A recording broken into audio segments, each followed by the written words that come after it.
A really good question that I just got asked in my Discord server is, how do you know when you're ready to make your first commercial game, and how many games do you have to make before you can make your quote unquote dream game?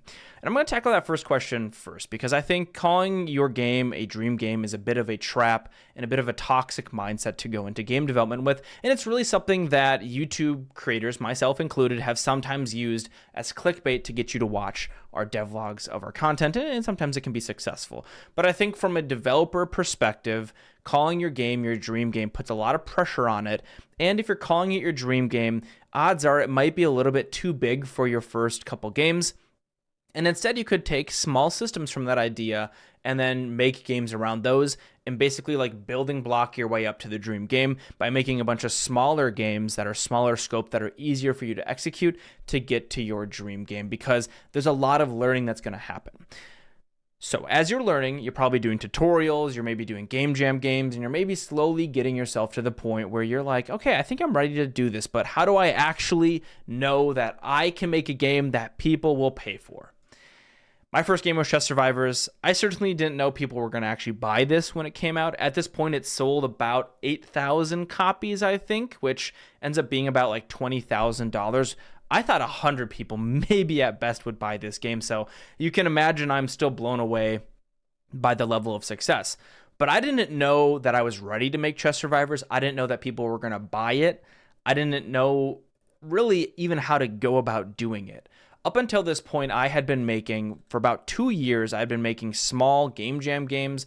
It was very much a hobbyist project. I wasn't doing it full time. I was just kind of doing it on the side as a creative pursuit, slowly building up my ideas. And finally, after about 2 years of it, I had this thought. Hey, this is Aarimous from the future here. If you want to support this channel any further and keep me making these videos for you, the best way to do it is to go download the demo of Hexagod and make sure you wishlist it. It's coming out later this month, so if you're watching this, you will be able to purchase it. It will be going on sale basically as often as Steam lets me, so you can wait until a sale to purchase it. But that money goes directly into funding me to pay for food for the cats, food for the humans, the mortgage, and it will keep me doing YouTube videos and YouTube content for you for years to come. Thank you very much for your support.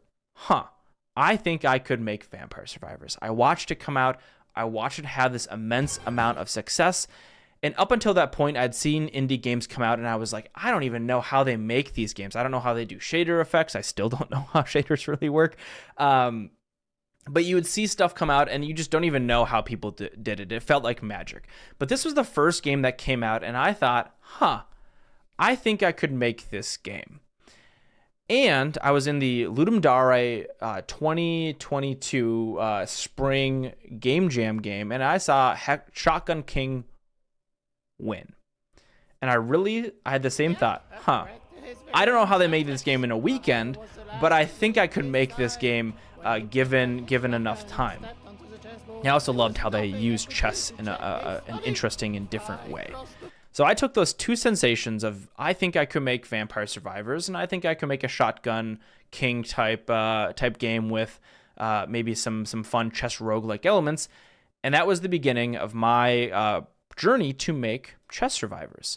One of the things I really liked about Vampire Survivors was that the scope of it felt really easy. You need dumb enemies that just walk toward your player, and when they collide, they deal damage. You need a bunch of different abilities that you can slowly find during a run, and there needs to be some sort of a timer basically to say you've won the game after X amount of time, or in my case, X amount of turns. How many enemy types and how many abilities you use and relics you put into the game, that kind of ends up being the levers for how big the game ends up being, but the actual scope of the game is nice and low. And so the reason I picked Chess Survivors to make my first game was because I was at the point in my journey where, quite frankly, I was sick and tired of making prototypes that never saw the light of day. I had done enough game jams that I thought, hey, I could actually make one. And so I made my goal, my simple goal with Chess Survivors, get a game onto Steam. So regardless of how much it sold, how much it did X, Y, and Z, how many bugs were in the game when it went live. Just having the ability to press the publish on Steam button ended up being the goal for my very first game. And I think that allowed me to focus on making something I was proud of, something I could show my friends and family and I wouldn't be embarrassed about, and then something that eventually people found and they enjoyed playing it. Because I think I was just being very honest with myself. I wasn't saying I want to sell 400 copies or 500 copies or 1,000 copies. I don't want to like become a millionaire off this game. Although if you publish a commercial game, it can happen. And that small voice is fun to think about and listen to, but not really for the first game. The first game, the goal I think is just to get it onto Steam, and then you can learn from that experience. And so even if it sells 0 copies and has 0 reviews, you'll have learned a bunch about publishing a game on Steam. Try to take a step back, think honestly, what could I have done better? Maybe it was hire a capsule artist. Maybe the idea was too big. Maybe I didn't execute it on it very well. Maybe I didn't have any sort of marketing idea in mind. And then when you get into the next game, you can start thinking about how to do that better.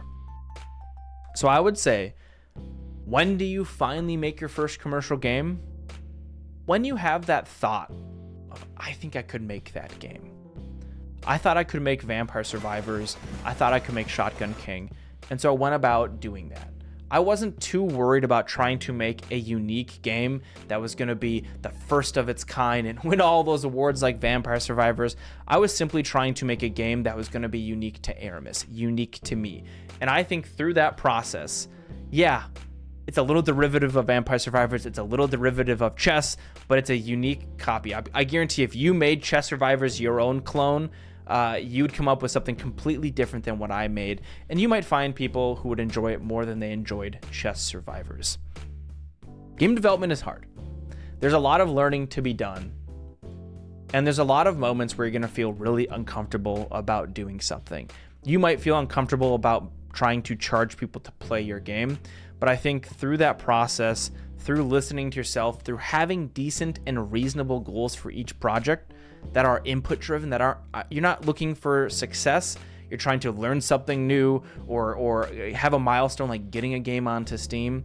Those sort of goals are 100% in your control and will help you learn the most so that eventually you can make games that could become your full-time job, that could become your full income, or could simply just pay for really nice vacations or really nice meals or stuff like that in your life. I think knowing why you're doing something can be a really good way to make sure that you are true to that and that you're making decisions that honor that in the long run.